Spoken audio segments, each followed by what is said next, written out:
Blue light blocking glasses have blown up in the health and wellness arena. Do they work?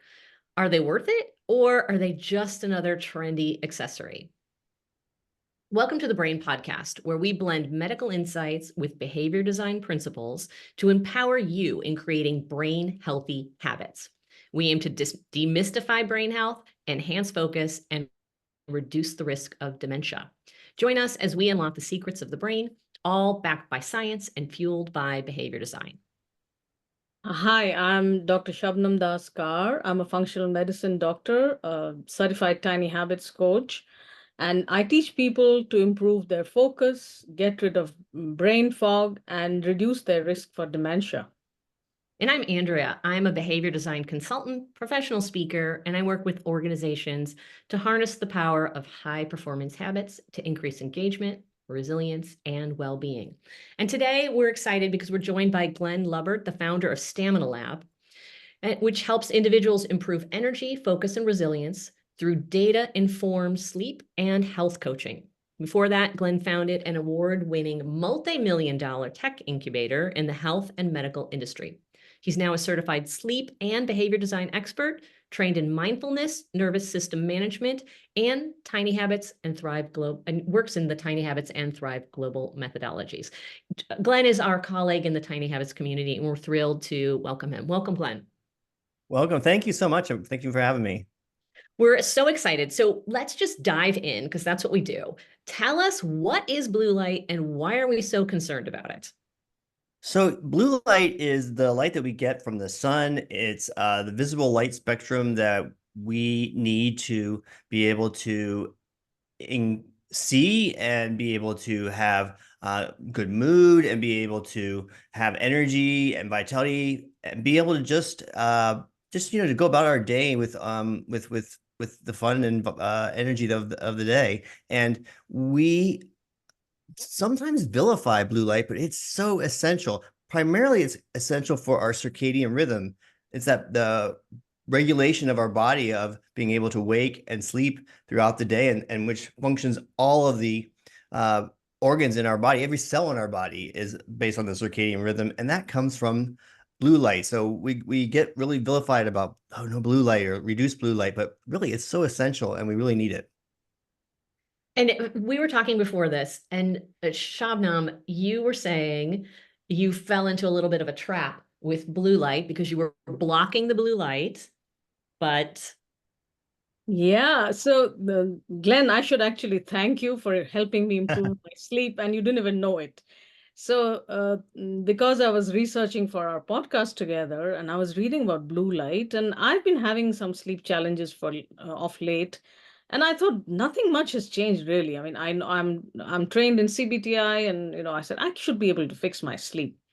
Suddenly it hit me. I've been having problem with my glasses. So I have two pairs. One is for, computer work, which has blue light blocking. And my other pair, which is a progressive, which I'm supposed to wear all the time. Now, this particular, place, they were having a lot of challenges. First, they didn't have the lens. So this has been going on for about 2 months. That I have been wearing my blue light blocking glasses all the time. Oh, So, Glenn, when you talked about my circadian rhythm, here was my circadian rhythm completely disrupted.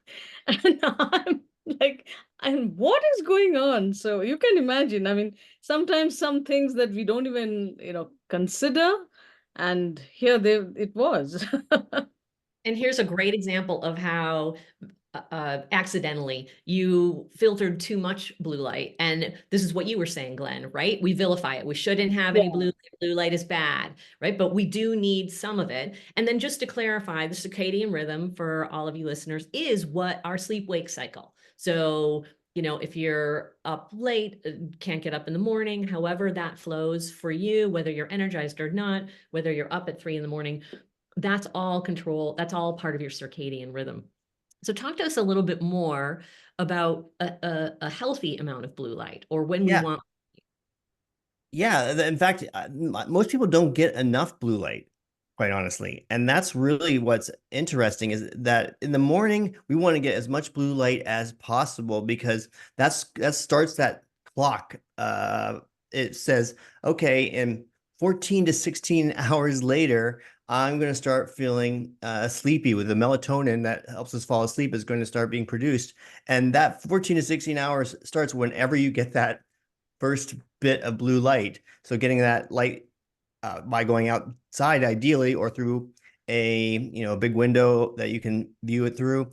But even through the window, you get a much more diffused amount of blue light. So that's not even really enough to kickstart that clock. And so if you imagine the sequence where you get up in the morning, you get some light from your window, but you don't leave the house, or you do leave the house, you go into your car and you drive to your office, and you get out of your car and go into the office. Again, you have the glass from the car that's filtering it. You have the glass in the office, and you just never get any blue light that really can kickstart that clock. So your circadian rhythm is just a little bit confused all the time. Do And you have so, cameras inside my house, Glenn? You're describing my life, except for the office part. right. So yeah, so basically, people are it's diffuse all the time, and what happens? And so they never get the enough blue light to get that circadian clock on the correct schedule for them. And so they then have sleep challenges. They also have hunger challenges, metabolism challenges. I mean, they have exercise energy challenges. So all of these things are happening because of the circadian clock, and it all starts with getting enough blue light. And in fact, uh, I don't even wear my sunglasses anymore because if I'm not getting enough blue light in general, and you go outside and you put sunglasses on, this is a dirty little secret the sunglasses industry doesn't want you to know, is that you actually don't need the sunglasses. Now, if it's glaring and drying, or hurting your eyes, yeah, you want to have your sunglasses on. But for the most part, we're not getting enough blue light during the day, so the sunglasses are not really needed. So, So Glenn, you brought up something very interesting about sunglasses. So, I'm nearly 60 years old, and I thought exactly the way you are saying. I don't get enough daylight exposure, and particularly I'm in Alberta during winter. I don't go out when it's like minus 30. So, I thought I could do without my sunglasses for a while, and until I go for my eye checkup, and the optometrist tells me, you have the beginnings of cataract. And I said, I don't have diabetes. I'm not on steroids. What is this? Are you wearing your sunglasses regularly? I said, no, I wasn't. Oh, interesting. Yeah, Yeah, it's so individual, right? yeah, I definitely. do a lot of it is the direct glare factor, right? What Correct. I Yeah. again, it's Yeah. like you're If not you're advocating squinting, that no one should go outside and look directly into the sun, or if you're squinting, or if there's yeah, a great glare. But in the diffuse light of most, except the Southern California days, you're going to be okay and get a little more blue light. yeah. If you're squinting, if if you don't want lines around your eyes, that's also a good reason to wear it. Or if you just wanted to look cool, the sunglasses are still useful in that case. Yeah, but like I said, I think just the overall message is we need to get more blue light in the morning, especially in the morning, to kickstart that clock. And your suggestion is, like in a good, better, best framework, is number one, outside without light, and then maybe near your window if you absolutely need to, but get outside early in the morning. First thing, is that what you're suggesting? Yeah, first thing as soon as you can. So you just step out, even for a couple minutes. Ideally you want to be out for I say 10, 15, 20, 30 minutes, whatever. Walk your dog or go for a short walk. That's ideal because that again gives you enough blue light to start that clock, and then everything else in your body, all the it's not just a sleep wake cycle, it's all the cycles in your body are started in a way that the body sees every time as consistent. Excellent. So now let's talk about blue light blocking glasses, and maybe talk to us about what they are, maybe how people, started using them, and then we'll move into, um, you know, how you suggest what you Yeah, suggest. so blue light blocking glasses, or blue light glasses that diffuse the blue light.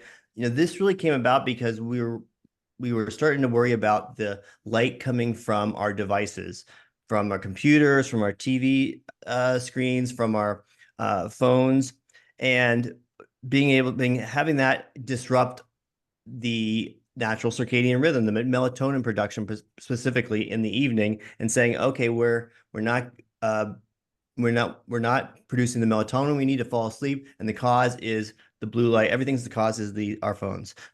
So the solution is to block them out with blue light blocking glasses. So everybody should be wearing these glasses. And that there was a study that was done that there was a correlation to say that the blue light from these devices was causing us to reduce melatonin. But recent research, which really drilled down on it, showed that there was very little causation between the amount of blue light that comes from our devices and our reduction in melatonin production. So that really set off, okay, well, now do I not need these glasses? Why did I buy these glasses? I have a pair in my hand right now. I got at Roca that I like. They look nice. And so, okay, now do I just get rid of these, like get rid of my sunglasses? That became the question of the day now, because there's not enough blue light coming from the devices. And Yeah, so, and actually, I'm sorry, Andrea. Glenn, you drew my attention to that research by Dr. Michael Gradisar, and it's like sometimes we consider some things as, oh, this is the truth. Blue light blocking glasses are preventing me from falling asleep, and then that whole feeling of guilt because I have to work into the night and all the Correct. things. But can you tell us a little bit more about what Dr. Gradisar's research showed us, and then what got you interested in that? Well, his research shows that there's a near zero relationship between sleep and looking at our devices and watching TV. And in fact, if you're watching TV for something that's calming and relaxing, it's actually is beneficial for you to help fall asleep. It's part of the wind down process. And I think what you just said, something about you feeling guilty because you're looking at your device in the evening, that's actually more detrimental to your ability to fall asleep than actually the blue light is, because you start getting into that mental part of, oh, I'm not doing this right, and I feel guilty about it, which then brings up all those feelings. And the research showed that it's not really the device that is causing it. It's what you're watching on the device that is going to bother your ability to fall asleep. And it's just the same thing like with the guilt. It's, are you looking at something that's triggering for you? Maybe it's a work or news item or something that is gets you anxious and increases the activation part of your nervous system, sympathetic part of your nervous system. That's more detrimental to you than the blue light. And even they did a study with the college kids where they even had them play violent video games, but Yeah, for that's them it's calm. It was calming. So it wasn't the violent video games, because it was calming for them to relax that way, because it was unwinding from the stresses of the day, and this was their unwinding part of it. And so you would think, oh, I'm playing Call of Duty and I'm killing everybody. That would be something that would trigger you with the screen lights coming on, but no, that's their wind down, calming part of their day. So it depends on what information or what content you're looking for. Is it calming you and putting you in that parasympathetic nervous state that helps with their wind down, or is it activating you and putting you in that sympathetic state? Far more powerful than for impacting your sleep than the blue light. Yeah, and you brought up something very interesting, Glenn, about teenagers and young people staying up late into the night. Now, we've been talking about the circadian rhythm for a while, and I think we have a podcast episode on that. So the young people, their circadian rhythm is quite different from older people. And multiple studies have shown that if school started later, and Andrea, you have two boys, I know, yeah, school started later, it would actually improve their academic performance. for So, the middle, yeah, the middle school or the young teenagers and things like that. If it started later, for the younger ones, they want to start earlier, right? And there was a study that said that. yeah, yeah.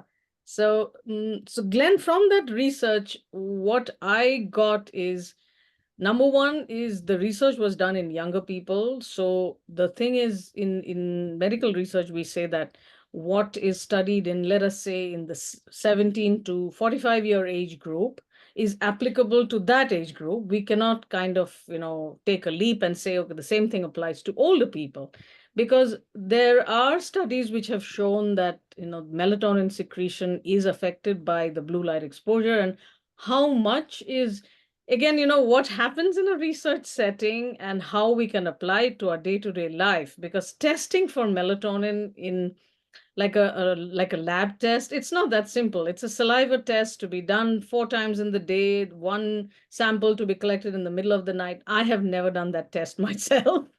And it's not so practical to do that because it's not that actionable. Now, that is one. The other thing is, with age, we know that melatonin levels decline. Mm. And the other impression that a lot of people have is melatonin is the only thing to do about sleep, a sleep onset, and that is not the only thing melatonin does. So if melatonin levels decline with age and with blue light exposure, I would also think about, melatonin's actions as a very powerful antioxidant. And the important thing is melatonin is a natural substance. It's not a prescription medication. It's not a herb. Our bodies are naturally supposed to produce melatonin. So I mean, I would love to know your thoughts about that. And Andrea, you too. Well, As you, let's link it, Glenn. Why don't you link it, Glenn, with our topic today of blue light and glasses? And I'd love to hear yeah, yeah. Well, I think that still using the blue light glasses, there's even for the cohort that is in that the study showed the 14 to 47. I can't remember what the actual age group was, but there is still benefits to using the blue light glasses. They help with eye strain and with the ability to use the devices longer, to be able to keep yourself in a comfort zone. And even so, taking breaks from the screen or using these glasses, these are great tools for still reducing blue light in a way that's going to help you. Yeah, and Glenn, there's something else I wanted to ask. So about the different types of glasses. I mean, there is one amber colored one, which definitely I don't see myself using that amber colored one in the evening. And so can you tell us a little bit about what are the different glasses? And I mean, I know it's very difficult for anyone to give, off the cuff recommendations, but how many hours do you think in the evening should people use those? Let's start with the types of blue light glasses. Yeah. Yeah, so there's very different types of blue light glasses, and so they're the ones that here's it always comes down to this. It's the one that you will wear. Yeah. Yes. Yeah. I don't see myself wearing those amber ones. So it could be the amber or orange type of glasses, and they could be more effective. But if you don't wear them, then it doesn't matter how much more effective it is. So finding the one that looks good, that makes you feel good, that you will actually wear, I think goes a lot longer in your benefits than trying to determine which one will be the optimal for most people will be the optimal. There's obviously people that are optimizers that are going to want to choose the ones that are the amber, the orange ones.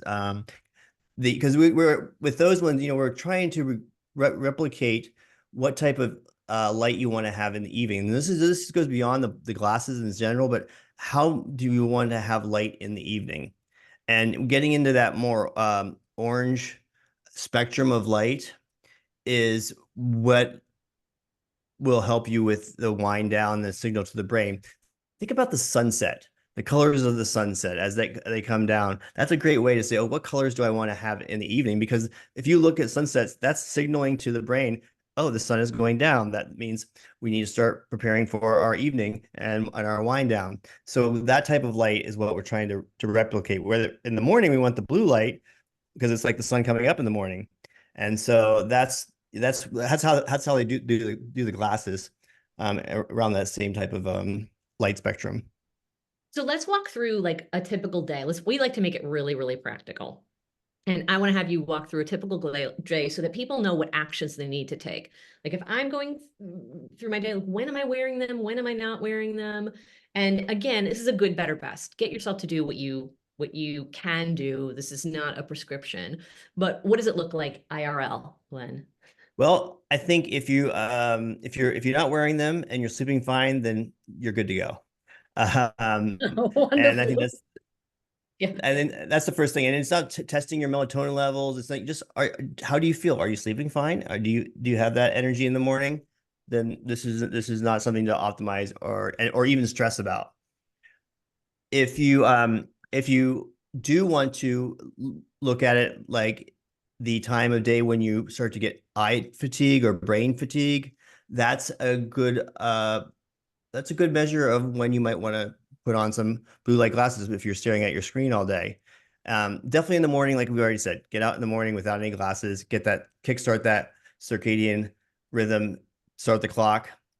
Probably afternoon, might want to consider the blue light glasses to help with eye strain. And then in the evening, if it's affecting your sleep, then perhaps you're wearing them while you're watching TV to or looking at your devices in the evening for reading or something. Excellent. Dr. Shabnam, I'd be curious what you think about your day. Oh How no, you do. I agree with what you're saying. So as we always talk about, everyone is different. It's a very personalized thing.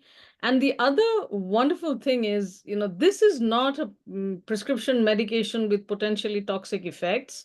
Like I would suggest if someone asks me, what do you think I should do? I said, try them out. If you feel they are helping you, definitely go for it. If you feel they are not helping you, give them a good enough trial, like not just 1 week, you know, and forget about melatonin levels and measuring it in dried urine and this and that and, all those things. But I know there are some people who like to know the numbers and things like that. But I don't think anyone has really tested that to see whether wearing the glasses, improving melatonin has improved sleep, because sleep is so many different things. So yeah, definitely. And Glenn, you mentioned about, people watching TV and feeling, okay, they shouldn't be watching. I had patients, telling me, but doctor, I fall asleep when I'm watching TV at night, and you're telling me I should not be doing that. You know?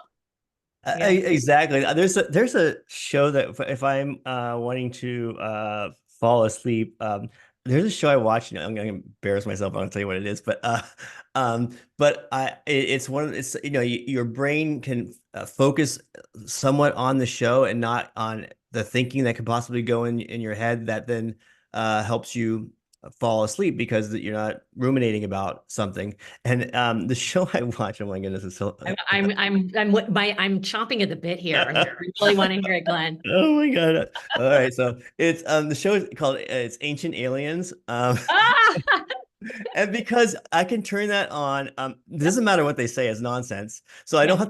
have to pay that much attention to it. And they play this hypnotic sound music throughout the whole episode. So it serves the function of my brain somewhat listening, so I'm not having to think about something else. And then and the sounds, the sound is actually I say it's hypnotic, but it's designed particularly for that, so that way it falls in that spectrum, so that you are in that state, which is similar to trying to get you into the liminal state between sleep and wake. It's trying to artificially do that so you buy into whatever they're talking about. Yeah, there you go. So it's designed that way too. So it kind of does a couple different things. So It's now a perfect sleep aid. Now we have a new sleep aid, Glenn. That's Watch gonna be. TV. Oh my Well, God, I'm turning red right now because I just said that. you know what, Glenn, we've shared so many things like that. I appreciate that. And I come from a family of TV sleepers, is what I call them. My Yeah. mom is, and I only wish my mom would watch something as innocuous as Ancient Aliens while she's honest, like, but it's like I kind of call it cognitive chewing gum, right? Mm. It's your brain, Oh, this wow. cognitive chewing gum, where it's just enough. It's like a sweet spot. It's like a sweet spot so that your nervous system can relax. Now, not everybody needs to do this, but I think there's a genre of human being that's like a TV sleeper, where our brains just need a little cognitive chewing gum so that that part of the brain that might ruminate, that might think, that might be writing our next podcast outline or our next book or solving some future problem can relax. So we've diverged a little bit from blue light here, but this is how we roll. I love that cognitive chewing gum. I love that. I really I do. love Yeah. that. I know. And So news it- would not be cognitive chewing gum. No, news is not cognitive chewing gum. but I think if you're in bed and you aren't able to fall asleep, I think getting up and finding some of that cognitive chewing gum is the best course of action. Yeah, that's like one of the CBTI techniques. And another variation of it that I like to use is, again, we are going away from blue light, but one more technique about helping us sleep better is reading, like, fiction. For me, it's like fiction. I don't have to be fully attentive, like, Right. described the TV program. Because if it's something that's nonfiction, then I have to start cross-checking references, taking notes. You're gonna go down a rabbit hole. If it's fiction for you, you're gonna not only open the rabbit hole, but go down it. And I think But the circle like that. I'm sorry, Andrew. Go ahead. you go ahead, John. You go ahead, Glenn. So circle it back to blue light though. With the fiction work is that you're trying to get something that is not stimulating your nervous system, and that's with the blue light glasses. That's really we're trying to reduce the amount of blue light because it was going to stimulate our nervous system. And what we're finding is that may or may not be the case. But really, that's what you're trying to figure out is what's stimulating your nervous system and what's calming your nervous system. And that's really the better question to ask. And that's why I think, well, I'll just ask you the blunt question: hype or not blue light glasses? What's that again? Hype, blue light glasses. Hype, not hype. I think they're overhyped, yes, but Yes. they are a valuable tool. Excellent. And I think that's really what's come across. And I really want to highlight what you said. If you're sleeping fine, if you're waking up refreshed, if you go to, when you lay down, you go to sleep within a reasonable period of time, you're not waking up at night, don't worry about all this, right? If you are having some trouble, you might want to look at getting out in the morning to get some of the natural light, putting on some blue light glasses when you feel some eye strain, and maybe some amber ones in the evening. But most importantly is do what you can do, right? To get yourself to do what you can, what you already want to do. Final thoughts on this, Glenn? And maybe some tiny habit recipe if you have one.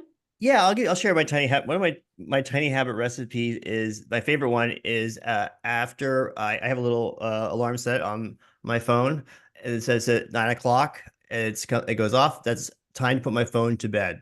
And so I know there's too much stuff that stimulates me on the phone, so I put it to bed at 9 o'clock. And so maybe I'm reducing my blue light or not, but really it's more about I don't want to have any new messages coming up, alerts and whatnot. So my favorite recipe is to put my phone to bed at 9 o'clock. Or when my alarm, and you can make it anytime you want, but basically an hour before I go to bed. Yeah, so you start your wind down process. So yeah, everyone can try that out. And Glenn, where can people find you? Yeah, you can find me at glennlubbert.com or Glenn Lubbert on any of the social medias. And my company where we do sleep coaching is staminalab.io. Excellent. Thank you so much for joining us and sharing your valuable information and your dirty little secret. We appreciate you being real with us. We'll have Glenn's information in the show notes. Thanks to all our listeners. You can find all the podcasts at drkarmd.com/podcast. That's drkarmd.com/podcast. Cheers, everyone. Thank you. Thank you, Glenn, for joining us. Thank you. you. Bye, everybody.